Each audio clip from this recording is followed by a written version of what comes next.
C'est fermé là-bas?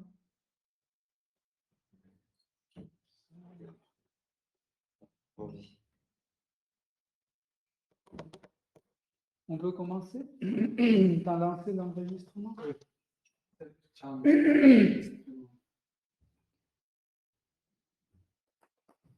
Hare Krishna, Hare Krishna,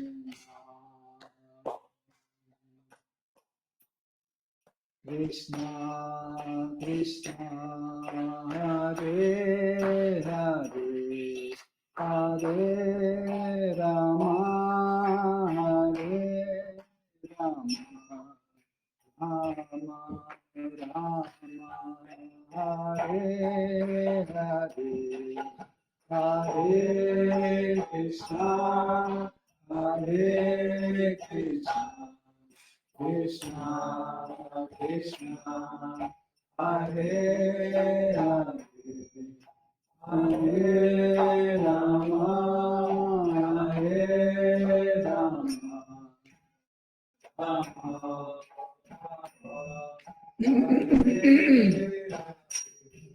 Hare Krishna, Hare Krishna, Krishna Krishna, Hare Hare, Hare Rama, Hare Rama, Rama Rama, Hare Hare, Hare Krishna, Hare Krishna, Krishna Krishna, Hare Hare, Hare Rama, Hare Rama,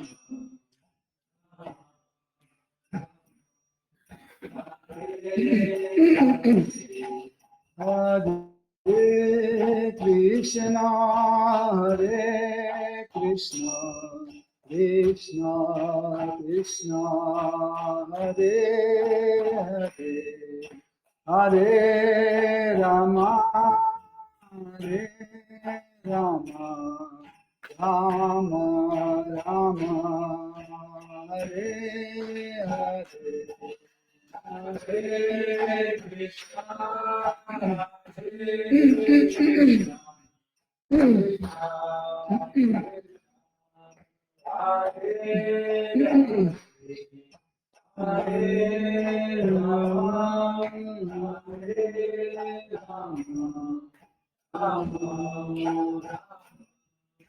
Hare Hare, Hare Krishna, Hare Krishna, Krishna Krishna, Hare Hare, Hare Rama, Hare Rama, Rama Rama, Hare Hare, Hare Krishna, Hare Krishna, Krishna Krishna,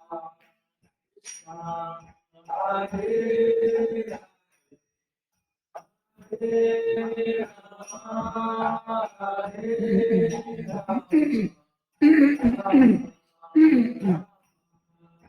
Hare Rama, Hare Krishna, Hare Krishna, Krishna Krishna, Hare Hare, Hare Rama, Hare Rama, Rama Rama, Hare Hare, Hare Krishna, Hare Krishna, Krishna Krishna, Hare Hare, Hare Rama, Hare Rama, Rama Rama, Hare Hare, Hare Krishna, Hare Krishna, Krishna Krishna, Hare Hare, Hare Rama, Hare Rama, Rama Rama, Hare Hare, Hare Krishna, Hare Krishna, Krishna Krishna, Hare Hare, Hare Rama, Hare Rama,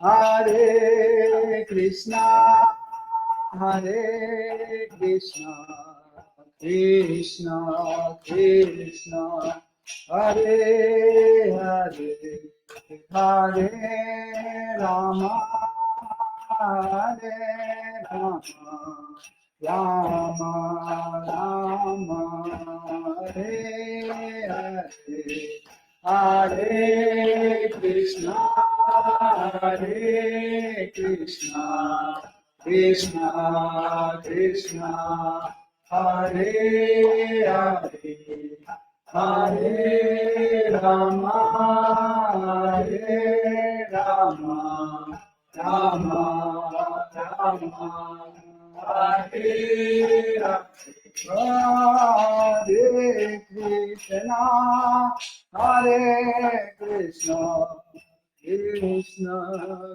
Krishna, Hare Hare, Hare Rama, Hare Rama, Rama Rama, Hare Hare, Hare Krishna, Krishna Krishna, Krishna, Hare Hare, Hare Rama, Hare Rama, Rama Rama, Hare Hare Krishna, Hare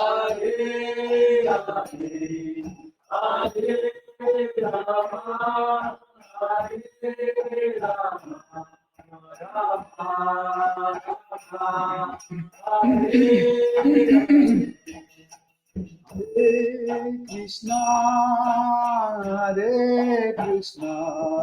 Krishna Krishna,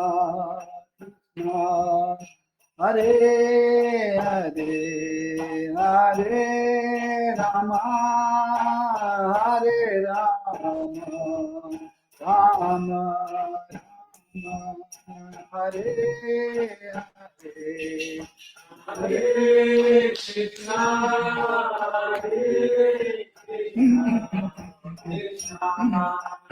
Krishna Krishna, Hare Hare,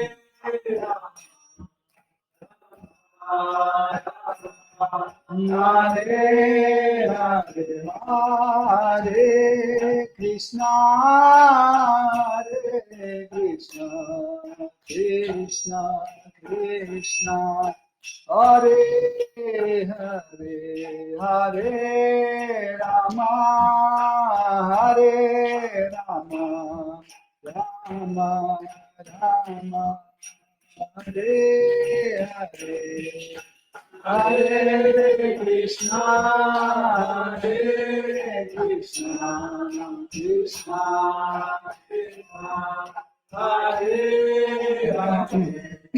Hare Rama, Hare Rama, Rama Rama,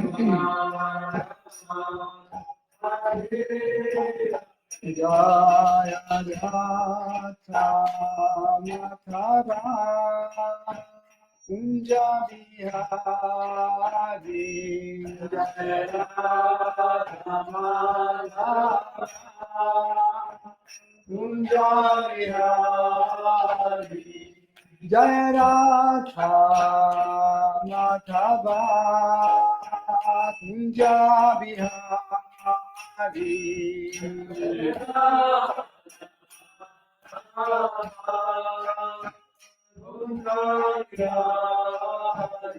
Gopi Jana Vala Tha, Girivaradhari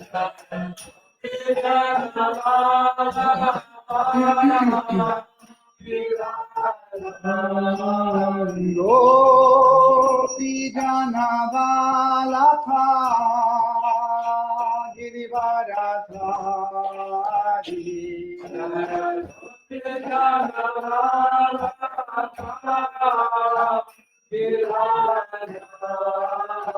Yasodhanandana Vraja Janaranjana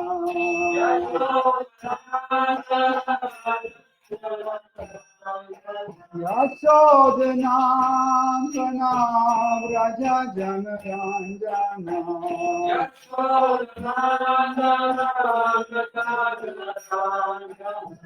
Yamuna Tira Vanachari Yamuna Tira Yamuna Tira Vanachari Yamuna Tira Jaya Radha Madhava Punjabi Haji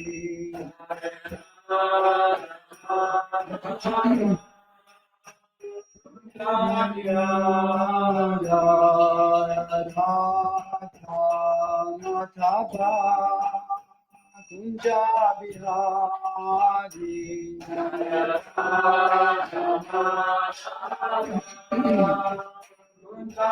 Haji Gopi Janavalakha Girivaradhari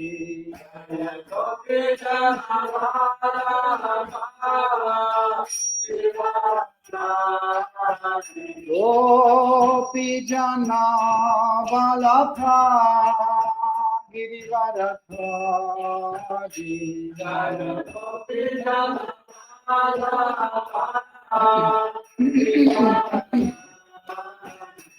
Yasodhanandana Vraja Janaranjana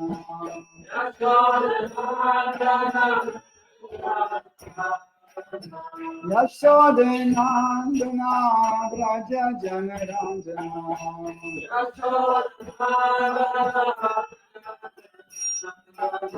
Yamuna Tira Vanachari Yamuna Tira Yamuna Tira Vanachari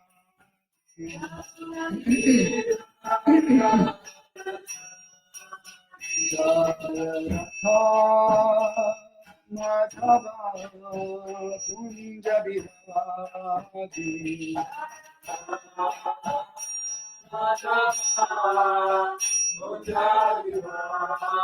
Jaya Radha Madhava Punjabi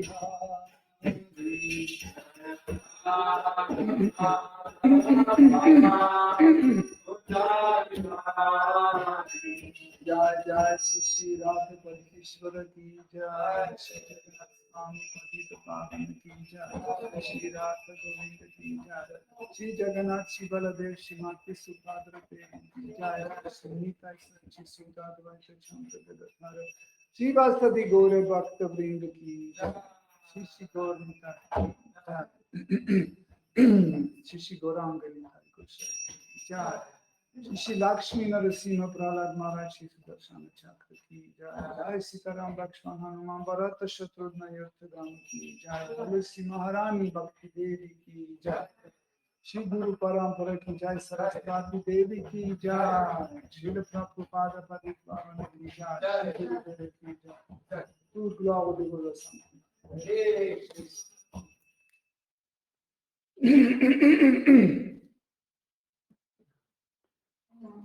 Om Ajnanati Mirandasya Janandana Shalakaya Chakshurunmilitam Yena Tasmai Shri Gurave Namaha Shri Chaitanya Manobhishtam Stapitam Yena Bhutale Svayam Rupa Kadamayam Dadati Swapadantikam Vandeham Shri Guru Shri Yuta Padakamalam Shri Guru Vaishnavam Shakti Rupam Sagrajatam Sahagana Raghunatham Vitantam Sajivam Sadvaitam Savadutam Parijana Saitam Krishna Chaitanya Deva Shri Radha Krishna Padam Sahagana Lalita Shri Vishakam Vitamscha He Krishna Karuna Sindhu Dina Bandhu Jagatpate Gopesha Gopika Kanta Radha Kanta Namostute Tapta Kanchana Gaurangi Radhe Vrindavaneshwari Rishabhanu Sutte Devi Pranamami Hari Priye Panchakalpatarubhyascha Kripa Sindhubhya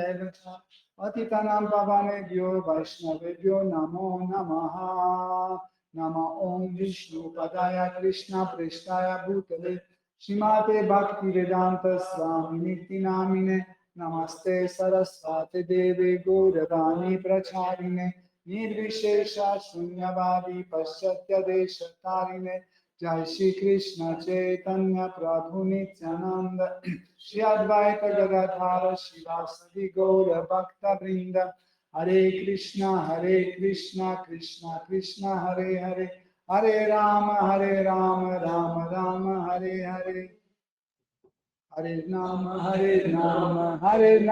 Eva Kevalam Nastiva Gatiranyataha Om Namo Bhagavate Vasudevaya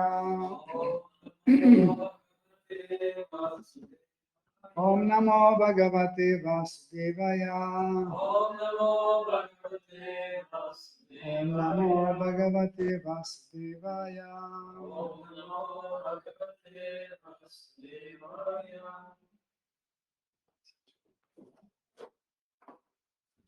On a invité un super brahmana exprès de Sri Lanka. Ils nous disent de verser Hare Krishna Sherdeva. Nous continuons notre étude de Srimad Bhagavatam. Donc, cinquième chant, cinquième chapitre, à partir de verset 23. Na brahmanais bhutam manyat pashyami viprakim ataparam tu yasmin ripi prahutam shraddhayam ashnami kalam na tathagnihotre. Traduction. Pour moi, ô respectueux brahmana, nul n'est supérieur ou même égal au brahmana en ce monde. Je ne trouve personne qui puisse leur être comparé. Lorsque, après avoir accompli des sacrifices en accord avec les principes védiques, les hommes perçoivent le but que je poursuis, ils m'offrent de la nourriture avec foi et amour par la bouche des brahmanas. Lorsque la nourriture m'est ainsi offerte, je la mange en toute satisfaction. À dire vrai, je tire plus de plaisir de cette nourriture que de celle qui m'est offerte dans le feu sacrificiel. C'est le reporté par Siddhalinga Bhaktivedanta Swami Prabhupada. La tradition védique veut qu'après un sacrifice, les brahmanas soient invités à partager la nourriture qui a été offerte. Lorsque les brahmanas prennent cette nourriture, on la considère comme directement ingérée par le Seigneur suprême. Nul ne peut donc être comparé au brahmana accompli. Le sommet de l'évolution consiste à s'établir au niveau brahmanique. Toute civilisation non fondée sur la culture brahmanique ou non guidée par les brahmanas est indubitablement condamnée. La civilisation actuelle est axée sur la satisfaction des sens, de sorte que de plus en plus de gens s'adonnent à toutes sortes d'activités indues. Personne ne respecte la culture brahmanique. Une civilisation démoniaque s'attache à des activités déplorables, ou karma, et de grandes industries y sont créées pour combler un nombre quasi infini de désirs concupiscents. En conséquence, les gens sont accablés de taxes gouvernementales. En outre, l'irreligion prédomine les sacrifices recommandés dans la En outre, les religions prédominent et les sacrifices recommandés dans la Bhagavad Gita ne sont plus accomplis. Le texte sacré dit Yajnad Bhavati Parjanya. Grâce à l'accomplissement des sacrifices, des nuages se forment et déversent leur pluie en quantité suffisante, celles-ci permettant à leur tour une ample production d'aliments. Sous la direction des brahmanas, la société devrait observer les principes de la Bhagavad Gita. Tous y trouveraient leur bonheur. Anad Bhavanti Bhutani. Lorsque les animaux et les hommes ont suffisamment de céréales pour se nourrir, ils deviennent plus forts.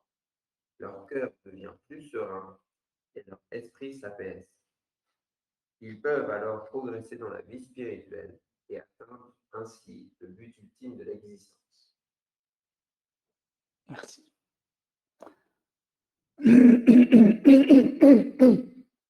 Quand nous étudions les livres sacrés, nous devons apprendre, faire une étude analytique comparative. Car si vous ne faites pas une étude comparative, analytique, vous pouvez vous retrouver dans certaines ambiguïtés dans les livres sacrés. Quand on parle d'études analytiques, c'est facile à comprendre. Ça veut dire qu'il faut vraiment diviser la chose étudiée en petits morceaux. Ça veut dire les analyser, de voir de quoi il est composé. Après, il faut faire une synthèse. Ça veut dire voir comment chaque chose est liée avec les autres choses, quelle fonction il fait dans l'ensemble. Ça, c'est la synthèse. Okay? Et comme ça, la chose est comprise. Donc, c'est important parce que si vous faites juste une analyse sans en faire après une synthèse, vous pouvez perdre l'objet. Par exemple, ça, c'est un dictaphone. Si je fais une analyse, je commence à dévisser, comment on dit en français quand tu désassembler en petits détails. OK? Je comprendrai chaque petit détail, ce sera clair pour moi. OK? Mais je vais perdre l'objet. L'ensemble de l'objet sera perdu. OK? Donc, si j'ai un bouton rouge, OK, c'est pareil.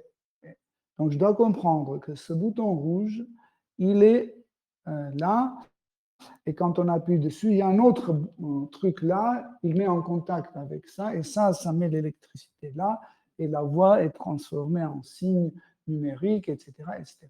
Comme ça, on comprend ça. C'est pour ça qu'on fait l'analyse. L'analyse, ce n'est pas quelque chose juste faire d'une façon inutile ou juste faire parce qu'on nous a dit. Okay? C'est pour bien comprendre de comment fonctionne la chose. Mais après, pour comprendre en fait et retrouver la chose d'une façon plus profonde, il faut faire la synthèse. Donc la synthèse, c'est quand on les remet ensemble et maintenant on connaît l'objet entièrement. Okay? Ça, c'est quelque chose d'important. Dans les études de la Bhagavad Gita, vous devez déjà remarquer comment Krishna fait une analyse et petit à petit, après chaque analyse, il retourne, il fait une synthèse. Okay? C'est un ou une? Une synthèse. Merci. Donc, une synthèse. Mais, en même temps, cela n'est pas suffisant parce que nous devons aussi faire cette analyse d'une façon comparative. Par exemple, dans notre cas, Krishna parle des brahmanas. Okay? Là, c'est le Srimad Bhagavatam, 5e chant, l'histoire de Shri Rishabhadev. Et c'est Rishabhadev qui glorifie les brahmanas et il le met dans une position supérieure. Okay? Mais parce que nous avons fait une analyse assez profonde, maintenant il faut que nous faisions une comparaison en fait, avec ce qui était dit par autre forme de Krishna, par autre forme de Krishna concernant le sujet des brahmanas. Ici, dans ce verset, chez Rishabhadev, il glorifie les brahmanas. Il dit que je ne connais personne qui peut être égal ou plus haut que les brahmanas.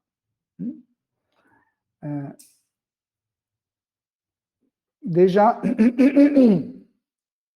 si on regarde le verset en sanskrit, donc ici, dans le verset en sanskrit, il n'y a pas de le mot brahmana.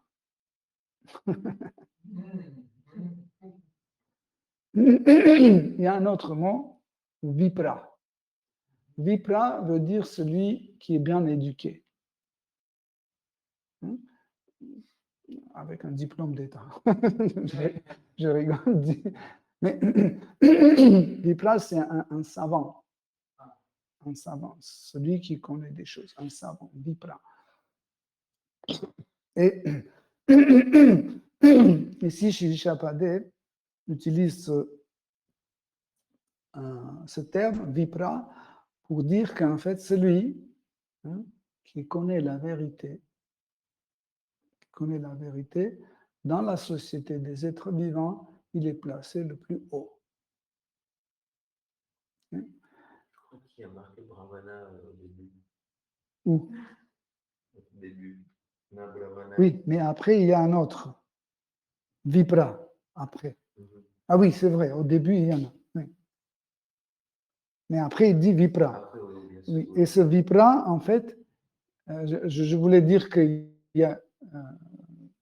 je me suis mal exprimé, c'est qu'en fait, il utilise ce mot pour expliquer, en fait, quand il dit un brahmana, qu'est-ce qu'il sous-entend. Okay?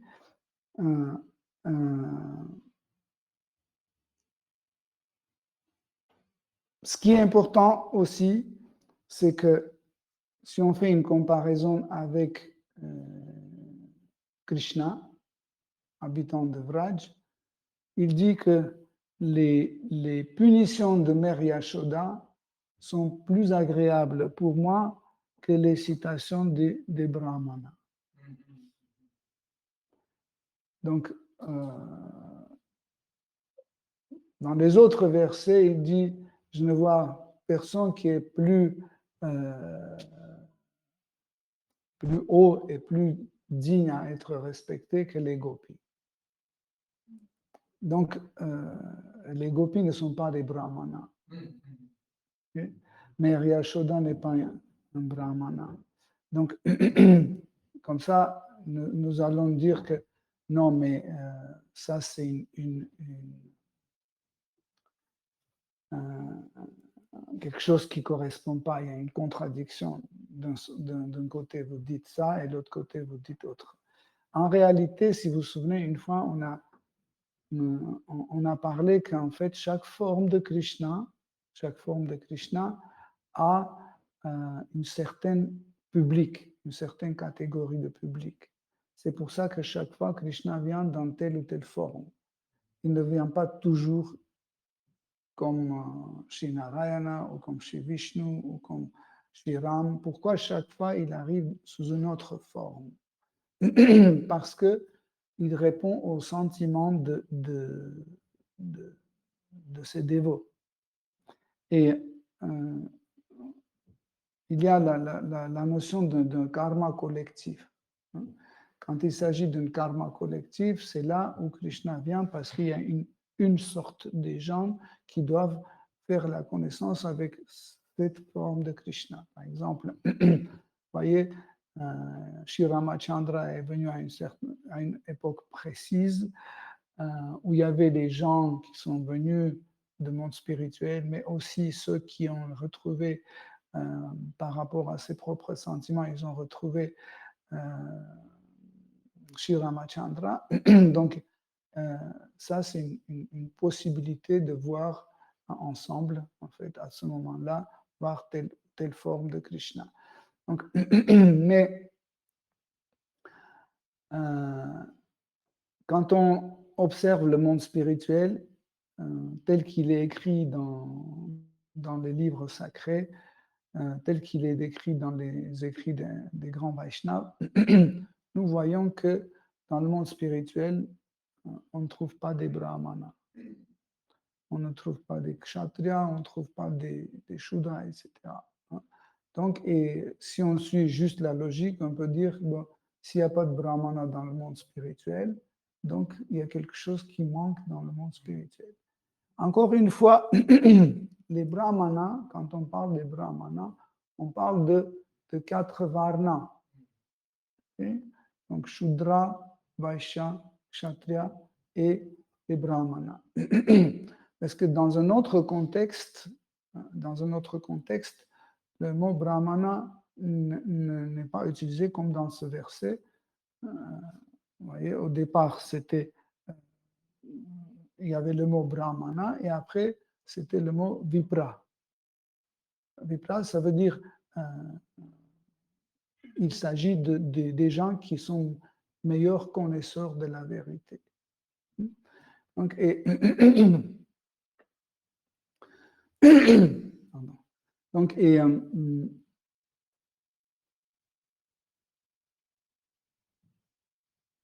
le mot Vaishnav, ou celui qui est fidèle à Dieu, est un peu différent par rapport au mot Brahmana. Parce que Brahmana, il peut être un Brahmana, mais il peut être aussi un Vaishnav.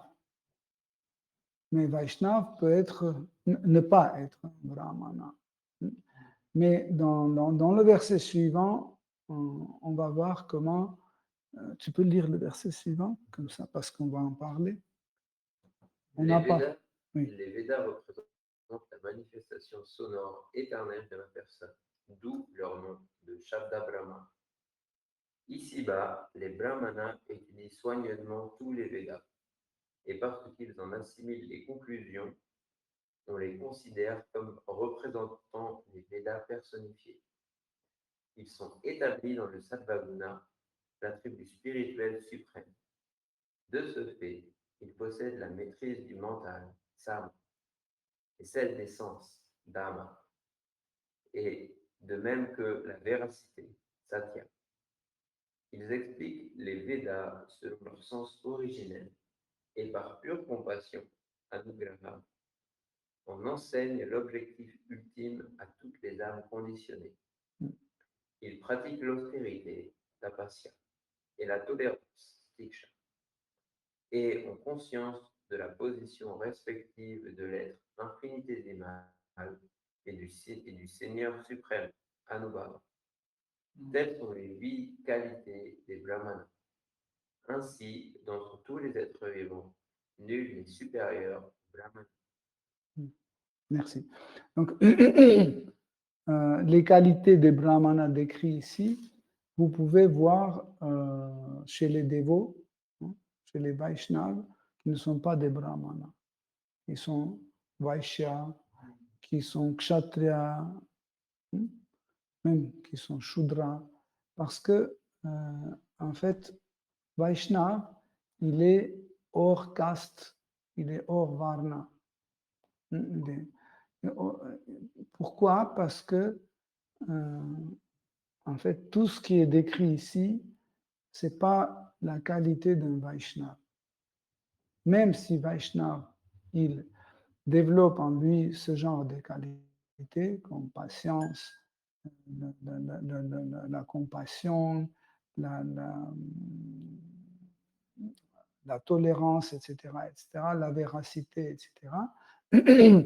C'est pas ça qui fait la personne un Vaishnava.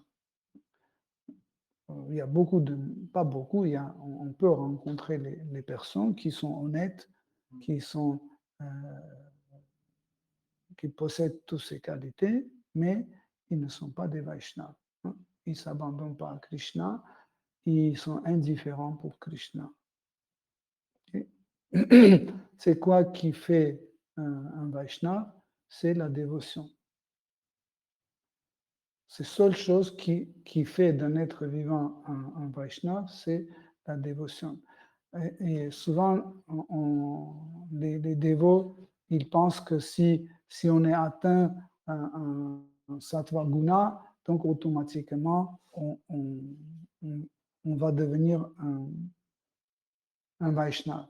Srila Rupa Goswami, il explique, et aussi dans le 11e chant de Srimad Bhagavatam, Krishna explique que Bhakti vient de Bhakti. Nous ne pouvons pas obtenir Bhakti par autre moyen. Même le sadhana Bhakti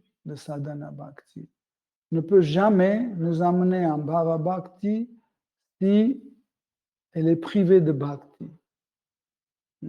Par exemple, si pendant le processus de sadhana Bhakti, on ne rencontre pas le Bhakti peut venir d'un Bhakta, de Guru, de Shastra, de Kirtana, parce que ce sont des éléments qui contiennent le Bhakti. Mais si on lit Srimad Bhagavatam et ne sommes pas touchés par le Bhakti de Srimad Bhagavatam, pourquoi? Parce que nous avons un autre intérêt. Srila Rupa Goswami et Jiva Goswami, ils expliquent, ils disent c'est comme une voile. Quand quelque chose est voilé, vous ne le voyez pas. Et nous pouvons avoir une ressemblance à un bhakti, comme si nous sommes un bhakta, mais parce que nous avons un désir différent de bhakti, ce sadhana bhakti, en fait, nous amène pas à bhakti si, durant tout ce processus, on ne rencontre pas un bhakta. Donc, nous pouvons rencontrer les brahmanas, les brahmanas, différentes sortes. Nous avons parlé récemment, si vous vous souvenez, on avait même des brahmanas qui étaient kshatriya, comme Bhishma Dev, par exemple, Dronacharya. Ils étaient des brahmanas et en même temps, ils étaient des kshatriyas. Donc, comment les classifier? Ici, on doit classifier d'une façon différente. C'est que quand il s'agit de leur varna, ils sont des kshatriyas, quand il s'agit de leur varna. Mais quand il s'agit de leur essence, qui sont en vérité, ils sont des dévots, et on les appelle des brahmanas. Pourquoi? Parce qu'ils connaissent bien les livres sacrés et ils ont toutes ces qualités décrites dans le verset qu'on vient de lire. Donc, encore une fois, Brahmana, ce n'est pas juste une position. Brahmana, c'est une qualité qu'un être vivant a en lui. Ça veut dire il est toujours quelqu'un qui cherche à raconter à quelqu'un qu'il rencontre, à raconter qui est Krishna. Dans Srimad Bhagavatam, Krishna dit Bhakta, c'est celui qui se souvient de moi tout le temps et il fait se souvenir de moi les autres. Il rappelle les autres de moi. Donc, dans la Bhagavad Gita aussi, si vous vous souvenez, Krishna dit celui qui raconte cette science spirituelle à mes dévots, celui est le plus cher à moi. Donc, en général, ceux qui racontent ça, c'est les brahmanas. Okay? Donc, encore une fois, il faut qu'on comprenne quelle est la position des brahmanas. Encore une fois, des brahmanas, ce n'est pas seulement ceux qui portent le cordon brahmanique et qui divisent la société en 4. Donc, comme on a dit ici dans le verset, Shri Shapadeva va utiliser le mot vipra. Hein? Il dit que les brahmanas, ce sont des vipras. Vipras, c'est les gens érudits. Hein? En plus, ce verset, Shapadeva a dit, quand il a expliqué à ses fils la science spirituelle, il a expliqué le bhakti. Après, il s'est retourné vers les brahmanas qui étaient assis là-bas et il les a appelés les vipras, aux vipras, les scientifiques, on peut dire comme ça, les scientifiques ou les connaisseurs. Donc,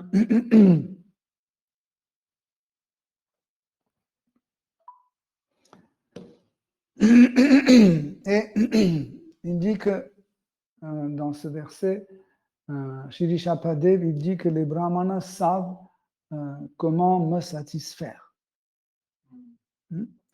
Et il dit qu'ils font les sacrifices, selon les règles, car ils connaissent bien les règles. Et comme ça, je reste satisfait. Encore, si on ne fait pas une analyse comparative, on va dire, mais il y a tellement de dévots décrits dans les Shastras qui jamais faisaient des sacrifices, et pourtant, au Krishna, tu les aimes, tu les protèges, etc. etc. Comment ça se fait, hein? Et encore une fois, en fait, il ne faut pas oublier, c'est que Shri Shapadev a une certaine relation avec les dévots qui sont les brahmanas. C'est en fait c'est ce goût en fait de Shri Shapadev. Et comme on a dit, chaque forme de Krishna a son bhava. Hein.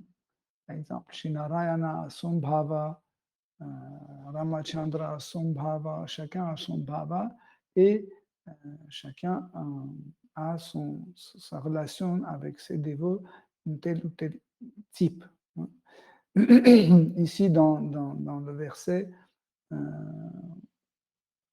Shri Shapadev il dit ça me plaît plus de goûter le prasad qui est dans la bouche des brahmanas que ce qu'on m'offre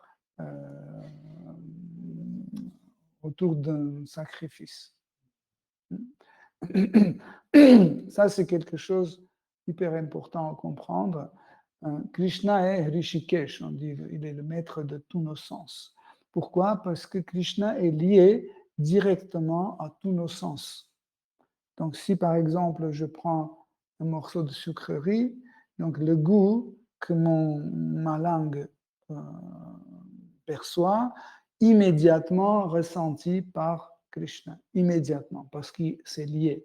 Si j'entends quelque chose, immédiatement, c'est pas que j'entends et après il est au courant, non.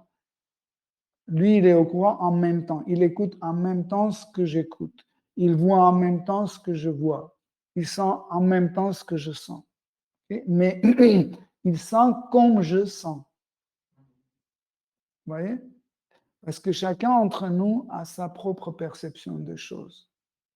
Par exemple, quand on entend le mot Krishna, chacun vibre à sa façon. Okay?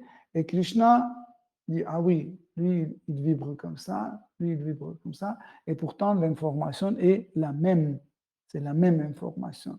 Et ça veut dire, c'est que par exemple, une banane était offerte autour de feu de sacrifice. À ce moment-là, Seigneur Vishnu l'a goûté. La banane était sucrée, parfumée, etc. Mais après, quand chaque brahmana a pris un morceau, parce qu'on offre en premier, on donne cette nourriture au brahmana.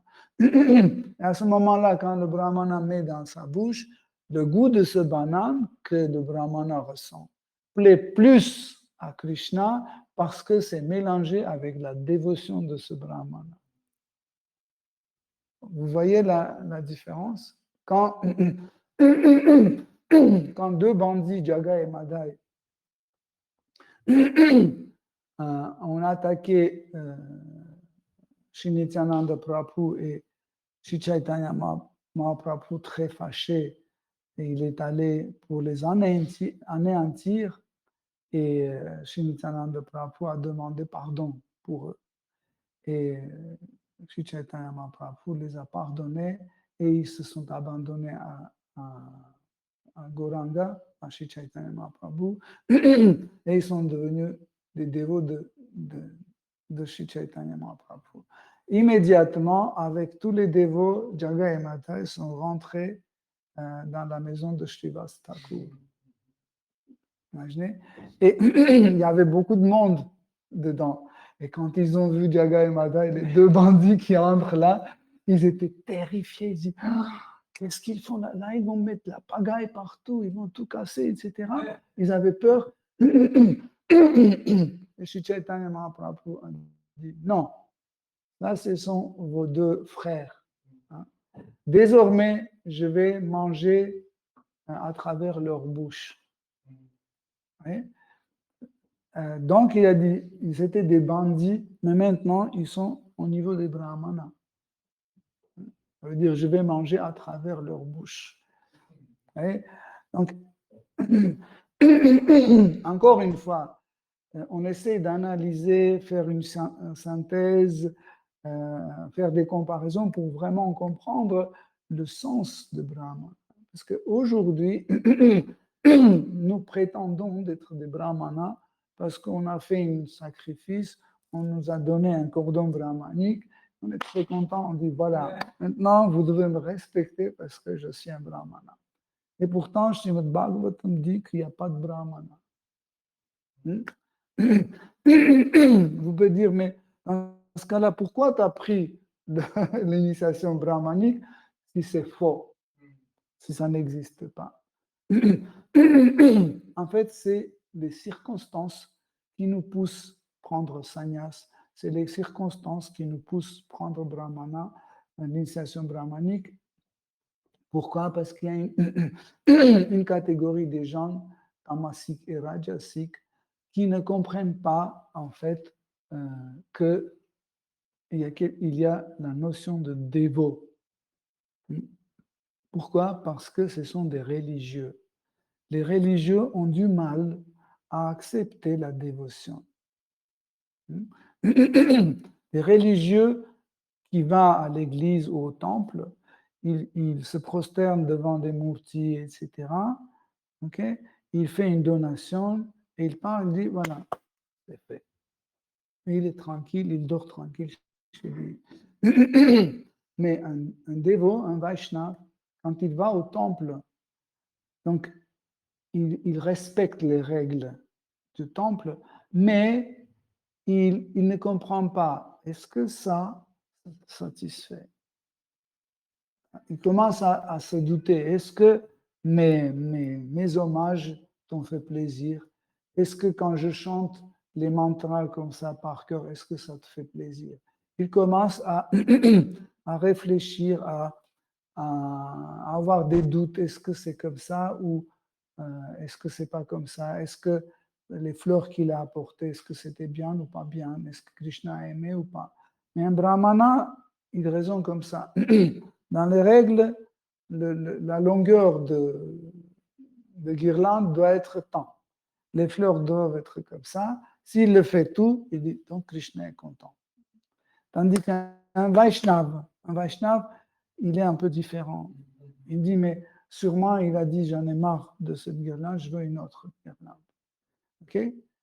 Pour respecter, en fait, les religieux, les paroissieux, donc le Vaishnava se comporte comme un brahmana. Il fait tout par les règles pour plaire aux autres. Par exemple, si tu n'es pas un brahmana, tu n'as même pas le droit de cuisiner sur le feu, tu n'as pas le droit d'allumer le feu. Hein. À l'époque védique, le feu était allumé par un brahmana, même chez les grihasthas. Donc un brahmana venait, il allumait le feu chez eux avec des mantras, etc. Et le grihastha était obligé de maintenir ce feu constamment. Et pour le yaga, et pour la cuisine, etc. Si par hasard ce feu se perdait, donc on demandait à un autre brahmana venir et de nouveau allumer le feu. Mais aujourd'hui, on n'a pas de brahmana, donc ça veut dire qu'on ne peut plus offrir la nourriture à Krishna. Donc, pour que les gens, pour ces gens religieux, pour qu'ils ne soient pas vexés, donc on maintient ces standards. On maintient ces standards pour que les gens, ah oui, ok, tu es brahmana, ok, tu peux. Mais on sait qu'il n'y a pas de brahmana aujourd'hui. Mais on le fait parce que des fois la situation nous pousse, pour la prédication, nous pousse à prendre sannyas ou prendre une initiation brahmanique. Si Chaitanya Mahaprabhu, lui-même, il a pris sannyas. Pourquoi? Pour la prédication. Il savait lui-même qu'il n'y a pas de sannyas. Advaita Acharya, il dansait, il criait tout le temps. Je suis ni kshatriya, ni brahmana, ni vaishya, ni shudra. Je suis ni brahmachari, ni sannyas, ni grihastha, ni vanaprastha. Je suis serviteur de Seigneur Chaitanya. Donc, ça veut dire le serviteur n'a pas besoin d'être ni kshatriya, ni etc., etc. En réalité, si vous analysez, vous allez voir que le système de Varnashrama Dharma, qui existe seulement dans le monde matériel, il est nécessaire parce que on n'a pas un seul objet d'adoration, un seul but. Nous n'avons pas tous un seul but. C'est pour ça que Krishna introduit dans la société, introduit le système de Varnashrama Dharma. Pourquoi? Pour que l'autorité du Seigneur suprême soit établie dans la société. Vous ne pouvez pas établir dans la société le système de Varnashrama Dharma sans introduire l'autorité de Dieu dedans.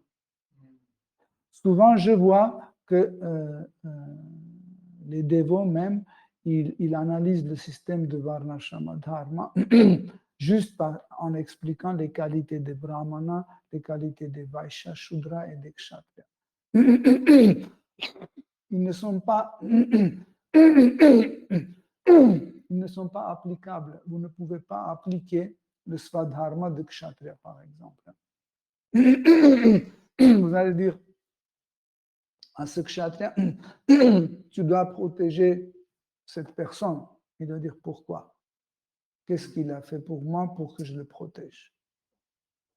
On doit dire que c'est ton Svadharma, c'est écrit ici. On va dire, et alors que c'est écrit? Et moi, je peux écrire autre chose. Vous voyez? Donc, aujourd'hui, dans notre société, chaque jour, il y a des nouvelles règles, des nouvelles lois. J'ai entendu, il y a 2 jours, j'ai entendu un discours d'un député français qui a dit qu'aujourd'hui, c'est impossible d'écrire une loi parce qu'il y a chaque année, il y a tellement de codes qui s'ajoutent à chaque loi que c'est impossible ni respecter ni rédiger une lettre. C'est impossible, c'est devenu tellement compliqué. Donc,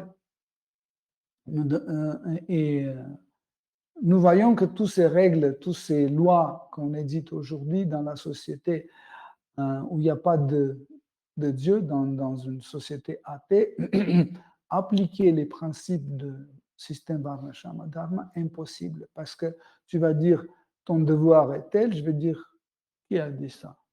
Tu vas me dire Krishna a dit, je dis qui est Krishna? Donc tout d'abord, je dois accepter Krishna pour accepter le système de Varnashrama. Faites attention, c'est pour ça que je ne parle pas de quand il dit notre devoir c'est introduire le système Varnashrama Dharma dans la société. Ça veut dire, tout d'abord, on doit créer les Vaishnavas, ceux qui respectent l'autorité de Krishna, et après, automatiquement, le système de Varnashrama Dharma sera appliqué. Vous voyez?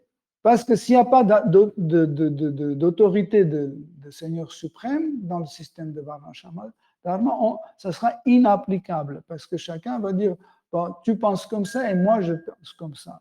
Tu dis comme ça, moi je comprends comme ça, toi tu comprends comme ça. Okay? Donc,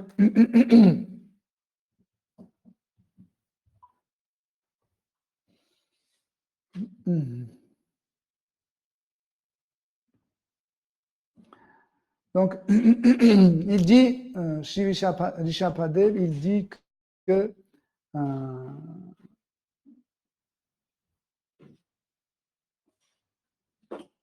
les Védas, ou les écrits védiques, sont manifestés dans les Brahmanas. Shri Prabhupada, il traduit, il dit que personne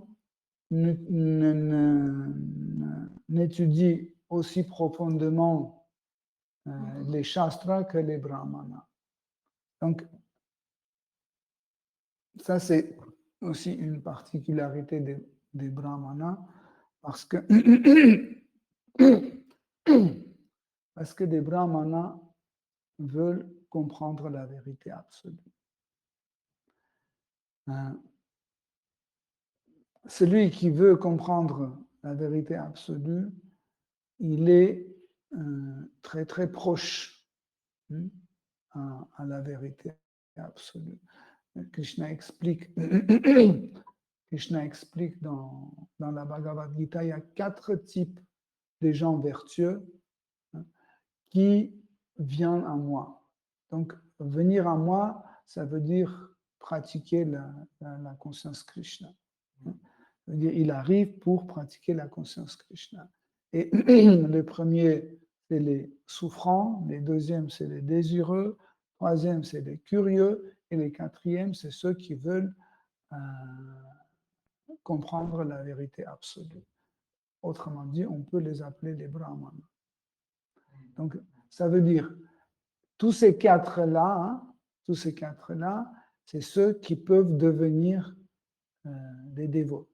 Mais les quatrièmes, ceux qui veulent comprendre la vérité absolue, ils sont le plus proches.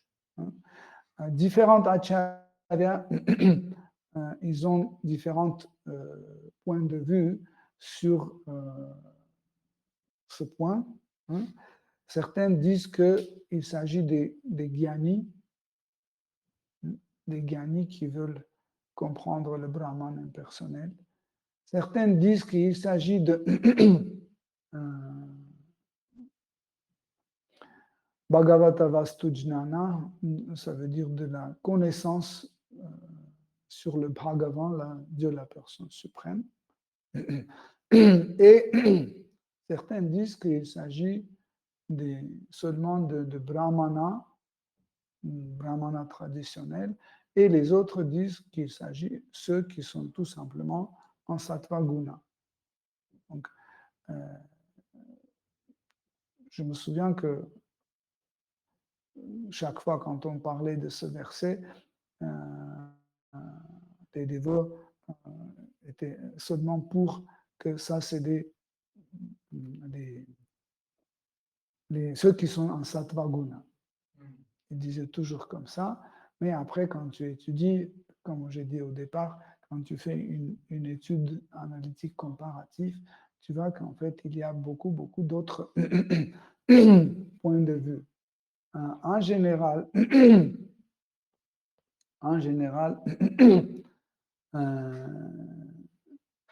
quand on étudie les livres sacrés, nous pouvons rencontrer les différentes opinions de différentes époques et de différentes Vaishnavas. Des fois, ces opinions sont différentes, même des fois contradictoires.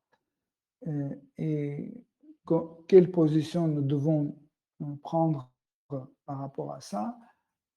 les grands dévots disent qu'on doit accepter les deux, les trois. Parce que la vérité absolue n'a pas de limite et tout ce qui est spirituel, tout ce qui vient du monde spirituel vient de l'absolu et se trouve sur la plateforme absolue. Et sa forme d'existence, c'est une forme d'existence des fois contradictoire. Par exemple, sur la plateforme absolue, Krishna est infiniment grand. Mais sur la plateforme absolue, Krishna est aussi infiniment petit. Alors, Krishna est grand ou petit? Hein? Donc, on dit, non, ou on est grand ou on est petit. Hein? Si on dit, il est en même temps grand et en même temps petit, donc c'est relatif. Donc, ce n'est pas spirituel parce que c'est relatif. Par rapport à un éléphant, il est petit, mais par rapport à une fourmi, il est grand. Donc, c'est relatif. Donc, Krishna n'est pas spirituel, il est matériel. Il est de monde matériel. Mais ça, c'est une fausse réflexion. Pourquoi? Parce que c'est pour ça que j'ai souligné sur le plan absolu. Pourquoi on dit sur le plan absolu? C'est l'absolu est celui ou cette chose-là dont l'existence ne dépend de rien d'autre que de soi-même. Okay? Par exemple, l'existence de ce téléphone portable dépend de telle chose.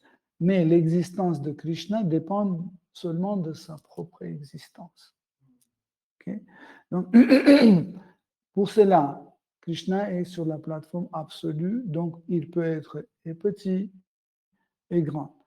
Donc, ça veut dire, on revient sur le verset de Srimad Bhagavatam, on dit que à part Krishna, il n'y a rien qui existe. Comme ça, on approuve que Krishna est l'absolu. Vous comprenez? Donc, Hare Krishna, si vous avez des questions, des commentaires.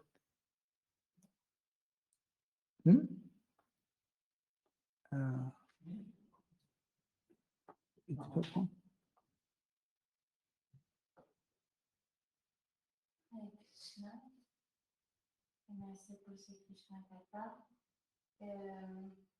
Pour revenir à la fin, quand vous parlez des Brahmanas, en fait, mais ceux qui n'atteignent pas le niveau de bhakti ou la dévotion, en début du chapitre, à un moment, vous avez fait les distinctions entre le bhakti et le bhakti. Comme si au niveau du moksha, il y en avait toujours. En fait, ça revient à ça, les brahmanas qui n'ont pas atteint cette ou ne veulent pas, en fait, qui n'atteignent pas la dévotion, c'est des bhakti, ou c'est encore différent. J'ai compris la question. Donc, Anya Bila Shuta Shunyam. C'est en fait dans la formulation de Bhakti, chez le Rupa Goswami, en fait, sur la base de versets de Naradya Pancharatra, il explique que en fait, le Bhakti ne doit pas être voilé ou couvert par une autre activité, hein, il appelle anavritam. Vritti, hein, vous avez déjà entendu, hein, vritti dans le nivritti, pravritti. Vritti, ça veut dire l'activité. Hein. Anavritam, ça veut dire autre type d'activité dérangeant. Hein, dans ce verset, dans ce verset, ça signifie ça. Ça veut dire que le bhakti que nous pratiquons ne doit pas avoir un autre désir d'avoir autre chose intéressante pour nous. Par exemple, dans la suite, Rupa Goswami il écrit Anukulena Krishna Anushilanam Bhakti Ruttama. ça veut dire, anukulyena, le mot anukulyena veut dire avoir le désir, faire plaisir à Krishna. Si vous enlevez le désir, le mot désir, hein, et vous pouvez dire que juste faire plaisir à Krishna. Hein, mais les démons aussi, ils font plaisir à Krishna. Mais ils n'ont pas de désir faire plaisir à Krishna.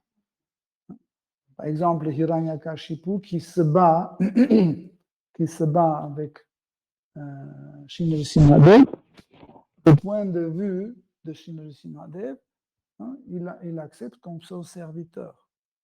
Il dit, il me fait plaisir. Mais on ne peut pas l'appeler Bhakti parce que le but de Hiranyakashipu n'était pas faire plaisir à Krishna. Il n'avait pas ce désir. Son désir était de détruire le Seigneur suprême. C'est pour ça qu'on ne peut pas dire que c'est un Bhakti, parce qu'il n'y avait pas de désir. Okay? Et Bhakti, hein, Bhakti peut être différents types de Bhakti aussi. Par exemple, on a cité 4 types de gens pieux. Krishna dit dans la Bhagavad Gita, c'est 4 types de gens pieux. Hein? Ça veut dire qui sont sattviques un peu. Donc les souffrants, les désireux, les curieux et ceux qui cherchent l'absolu. Ça veut dire tous ces 4, ils ont des motifs différents. Par exemple, ceux qui souffrent, hein, ceux qui souffrent, les souffrants, ils ont un motif. Ils servent Krishna, hein, ils disent, ok, je veux bien faire plaisir à Krishna, mais je veux arrêter la souffrance aussi. Tandis qu'un Vaishnava, il ignore ce point de souffrance. Prenez Prahlad Maharaj. Il n'a jamais dit, oh Seigneur suprême, je souffre, viens m'aider. Non. Il dit, si le Seigneur a choisi une souffrance pour moi, pourquoi pas? S'il veut que je souffre, où est le problème? Je vais souffrir. Pourquoi? Parce que Anya, c'est autre. Hein? Autre. Et le pur bhakti est considéré comme ananya, ça veut dire sans autre. Il n'y a pas autre chose. Hein? Dans ce verset, dit Jnana Karmadi Anavritam. Jnana, c'est le gyani, cultiver le savoir, mais pas le savoir sur Bhagavan. Et karma, c'est dans le verset, il dit karma adi. Karma adi, ça veut dire tous les karmas que nous faisons, genre les différents types de sacrifices, comme sacrifice de cheval, sacrifice pour les premiers dents, sacrifice pour les premières graines, les sacrifices de mariage, tout ce genre de rituels, etc. En fait, ils considèrent comme Adi. Adi, ici, ce n'est pas le sens de originel, comme dans Adi Purusha. Non. Ici, Adi, c'est ce que chaque jour on doit faire. Par exemple, prendre le bain chaque jour, c'est aussi un rituel qu'on doit faire chaque jour, etc. Et en fait, il dit que celui-là ne doit pas voiler notre vrai désir. Parce que je peux en même temps vouloir faire plaisir Krishna et je peux vouloir de faire plaisir à moi-même. 50-50. 50 à Krishna, 50 à moi. Et souvent, les dévots posent cette question et disent, comment trouver le milieu d'or? Et pour que Krishna soit content et nous. Ça veut dire qu'ils n'ont rien compris dans le bhakti. Ils ne comprennent pas qu'en fait, leur plaisir, c'est ce qui fait plaisir à Krishna. Faire plaisir à Krishna, c'est notre plaisir. Voilà pourquoi les dévots ne comprennent pas les fruits de Bhakti. Ils pensent que le fruit de Bhakti, c'est la libération. Le fruit de Bhakti, c'est ne pas souffrir. Ce n'est pas les fruits, c'est les produits dérivés. Le vrai fruit de Bhakti, c'est Bhakti. Comment on sait que nous sommes en train de faire Bhakti? C'est que chaque jour, on a plus en plus la possibilité d'en faire. Ça veut dire, si vous avez la situation où vous pouvez continuer à servir Krishna, vous avez le goût, hein, dans le ruchi, hein, dans l'étape de ruchi, quand on développe un goût pour le bhakti. Donc on fait le bhakti et comme résultat, on reçoit encore de bhakti. Ça veut dire que nous sommes sur le bon chemin. Mais quand on fait le bhakti et comme le résultat, on veut autre chose, Anya, autre chose, on veut, je ne sais pas, l'argent, la gloire, la bonne nourriture, etc.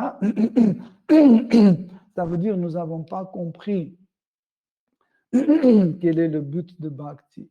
Et en réalité, le dévot doit étudier la nature de Bhakti. Pour qui ces livres ont été écrits? Pour que les dévots étudient. C'est important pour qu'on ait ce regard autocritique, pour qu'on voit ce que je suis en train de faire, c'est Bhakti ou c'est autre chose. Parce que Bhakti peut s'incruster. Même, tu vois, le désir comprendre la vérité absolue, c'est un Bhakti. Tu vois, c'est pas seulement la question de spéculation, parce que c'est intéressant. Par exemple, moi, j'adorais toujours, quand j'étais jeune, j'adorais lire les livres. On commence à expliquer la vérité absolue avec différents critères, avec les preuves, des trucs comme ça. C'est très amusant pour moi, c'était vraiment un plaisir. Mais Dieu n'y était pour rien. Parce que Dieu, c'était autre chose pour moi. Et ça, c'était vraiment un plaisir mental, un plaisir intellectuel, voilà, un plaisir intellectuel. Donc, le bhakti est très dangereuse, très dangereuse. Par exemple, tu vois, je mets mon dhoti, mon sari, je mets tilak, etc., des machins, etc., mon chadar, et je sors comme ça, et tout le monde. Oui. Ça, c'est un bhakti. Mais les gens pensent que c'est du bhakti. C'est le bhakti, parce que je veux que tout le monde voit comment je suis beau, comment je suis bien habillé, etc., comme des vrais Vaishnavas. Je suis ISKCON Guru, regardez, j'ai mis le truc sur moi. Des fois, il tient un truc pour passer pour un sannyas, mais ils ne sont pas un sannyas. Ça, c'est aussi un bhakti. Ne pensez pas que bhakti se cache loin. Non, bhakti est toujours derrière nous comme une ombre. Elle nous suit. Il suffit qu'on est comme ça, paf. C'est pour ça, en fait, les grands acharyas, ils ont dit sadhana bhakti, en réalité, a aucun sens. Aucun sens. Par exemple, l'idée de propre ou pas propre, je ne sais pas, correct ou pas correct, etc., etc. Parce qu'en réalité, ce sont des choses que vous ne pouvez même pas appliquer. Hein. Par exemple, est-ce qu'on peut emporter dans la salle de temple 3 litres du sang, hein, ou 1 litre d'urine? On peut ramener dans la salle de temple? Non. Mais quand on y va, on apporte avec nous. Non? Donc, c'est en fait, mais quand même, on respecte, n'est-ce pas? Par exemple, si ma salive tombe quelque part, cet endroit devient sale. Donc, même si j'ai pris une douche, j'ai toujours la salive en moi, j'ai l'intestin plein de saletés, etc. Donc, je n'ai même pas le droit de monter sur l'autel. il y a un rasa secondaire, bibatsa rasa. C'est le rasa de dégoût. Et en fait, les dévots qui ont ce genre de... qui revit bibatsa rasa, des fois, ils n'arrivent pas à monter sur l'autel. Ils pensent que comment je peux monter? C'est pas possible. Je suis sale, mon corps est matériel, il est pas bon. Je ne peux pas me mettre à côté de Seigneur. Il reste très loin. Ça, c'est un bibatsa rasa. Mais les règles et les prescriptions qu'on suit sont très importantes pour apprendre à contrôler les sens. Par exemple, il faut toucher avec la main droite et pas avec la main gauche. Donc, vous imaginez la cuisine de temple où tout le monde est comme ça. On fait des chapatis avec une seule. Pourquoi? Parce que la main gauche est sale. C'est absurde. Mais en fait, tout cela, les acharyas ont introduit pas pour ce truc absurde, mais pour qu'on puisse apprendre, en fait, contrôler nos sens, contrôler notre mental. Ça, c'est à Krishna, ça, c'est à nous. Mais on dit, tout est à Krishna. Qu'est-ce que c'est en moi? Comment je peux avoir un verre si le verre appartient à Krishna? Tout appartient à lui, n'est-ce pas? Mais on dit ça c'est à nous, ça c'est à Krishna. Okay? Ça c'est les outils de Krishna, et ça c'est à nous. Pourquoi on le fait? Pour contrôler les sens, contrôler le mental, contrôler la langue, etc. Celui qui contrôle en fait ses sens, il passe le sadhana bhakti. Mais il faut que à chaque étape où il passe, il pratique sadhana bhakti, il faut qu'absolument il a une possibilité d'être accompagné par un bhakta. Ça veut dire absolument, il faut qu'il y ait un bhakta qualifié à côté qui lui rappelle tout le temps le but, parce que des fois, sadhana bhakti devient tellement mécanique qu'on oublie le but. On oublie le but dans le temple une fois, 2 fois, 3, 5 ans, 10 ans, 15 ans, et après, on fait ça d'une façon mécanique parce qu'il n'y a pas de dévot qualifié qui a une relation avec Krishna et qui peut nous influencer. Et après, on commence à chercher le bhukti. On dit, on va faire une pizza.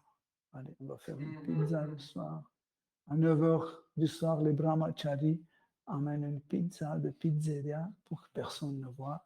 Et ils font Shri Vishnu, Shri Vishnu, Shri Vishnu.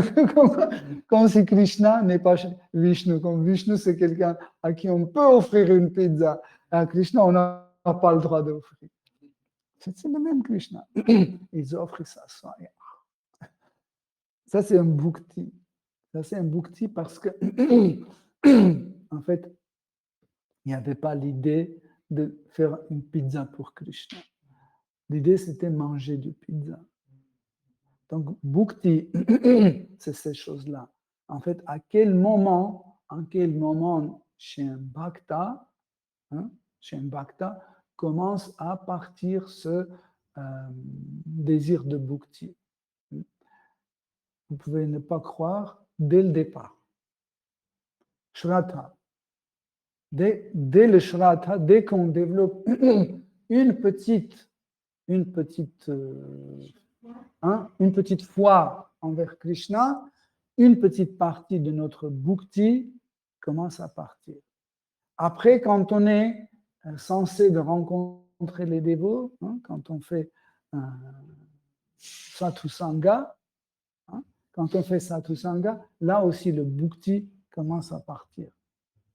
Et comme ça, on arrive en artha-nivritti aussi, ça commence à partir. Avant ça, c'est bhajana kriya. Bhajana kriya, c'est déjà notre pratique, c'est sadhana bhakti, bhajana kriya.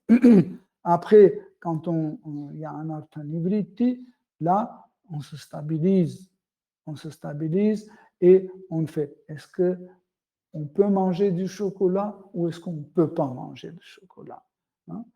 Les dévots sont drôles quand ils disent, oui, mais on peut manger du chocolat, tel Maharaj a dit que vous pouvez manger du chocolat. Mais sachez que chocolat, l'ail, l'oignon, café, thé, tout ça, c'est la même catégorie. Si vous acceptez ça, vous acceptez même les cigarettes, ils rentrent dans la même catégorie. Oui? Donc, comment on peut dire que ça, vous pouvez, si vous acceptez ça, pourquoi ne pas accepter le reste? Oui? Donc, mais à partir du moment quand on se stabilise, après l'anartha nivriti, nous nous stabilisons, il y a le ruchi, il y a le goût pour le service dévotionnel. Après le nishta. Après le nishta, donc avant c'est anartha nivriti, après c'est nishta, parce que si vous n'avez pas anartha nivriti, vous ne serez jamais stable. Donc cette stabilité, en fait, nous met dans une situation que nous développons un goût pour le service dévotionnel. Et elle a dit quelque chose sur moi, lui, il ne m'a pas donné le prasad, il m'a offensé, etc., etc. On voit que ça n'a aucune importance. Je continue à chanter comme avant, même mieux, je nettoie le sol, je cuisine pour Krishna, etc., avec plus de plaisir qu'avant. Mais au début, dès que quelqu'un me disait quelque chose, je dis ouais, je ne vais plus venir ici, jamais, on ne m'aime pas ici, etc. Vous voyez? Donc, mais à partir de Ruchi, quand il y a le goût pour le service dévotionnel, ce goût, en fait, il nous éloigne de Bhukti. Ça, c'est vraiment le plus important. Dès qu'on développe un goût pour le service dévotionnel. Qu'est-ce que ça veut dire développer le goût pour le service dévotionnel? La première chose, c'est servir les dévots. Tant que nous n'avons pas ce désir, servir les dévots, il y aura toujours dedans une autre chose qui va repousser de nous le bhakti. Parce que Krishna se manifeste dans les dévots. Sachez que vous avez connu la conscience Krishna à travers les dévots. Qui vous a présenté la conscience Krishna? Krishna? Les dévots. Donc, c'est les premiers gourous, c'est des dévots. N'est-ce pas?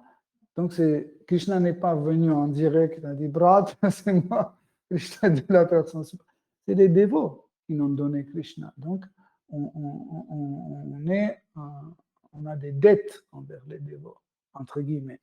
Mais on doit servir les dévots avec plaisir. Vous voyez, il ne faut pas, des fois les dévots font une grande erreur. Quand il y a le Maharaj qui arrive, il dit, oh Maharaj, Maharaj, Maharaj.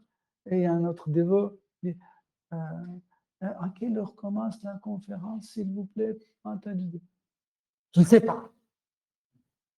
Pourquoi Maharaj et Maharaj? Maharaj est un dévot, et l'autre aussi c'est un dévot. Même s'il n'est pas Maharaj, Krishna l'aime.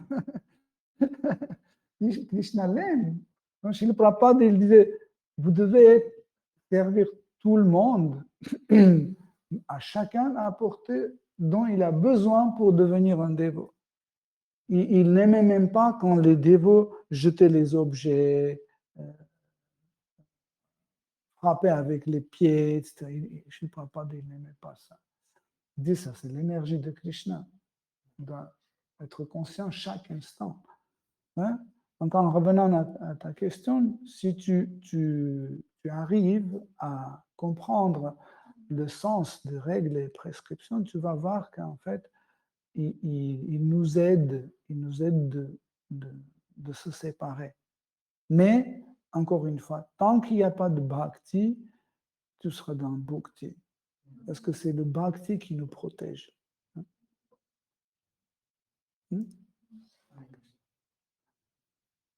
Ok, si vous n'avez pas d'autres questions, Hare Krishna, merci pour votre écoute. Hare Krishna. Hein? Tu avais une question? Hein? Ok, vas-y, Pratya.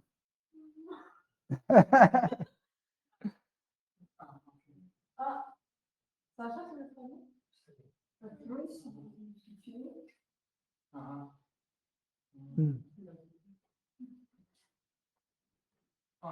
Вы говорили, что как-то. Вы говорили о том, что когда приходит Кришна, он отвечает на желание преданных. Vous avez dit quand Krishna arrive, il répond au désir И когда приходит он к калке алтаря,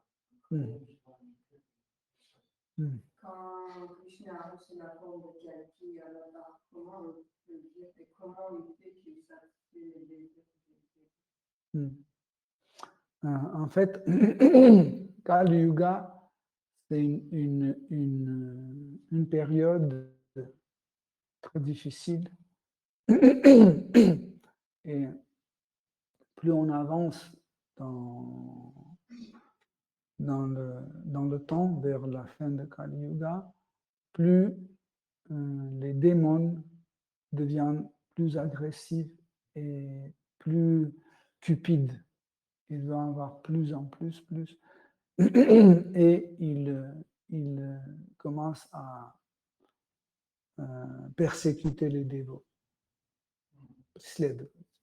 Ils persécutent les dévots et les dévots, automatiquement, ils manifestent un désir pour que Krishna vienne les sauver. Un jour, quand Sri Chaitanya Mahaprabhu encore n'était pas venu sur ce monde, Advaita Acharya, et dans ses prières, un jour, il a crié devant tout le monde. Il a dit: « Oh Seigneur, si tu ne viens pas ici pour sauver ces êtres déchus et débarrasser de ces démons, je vais appeler mon Sudarshana Chakra et en personne, je vais tous les détruire, je vais les tuer tous. » Et les dévots étaient très contents d'entendre ça. que Advaita Acharya, qui est Dieu la personne suprême, il a promis qu'il va défendre les dévots.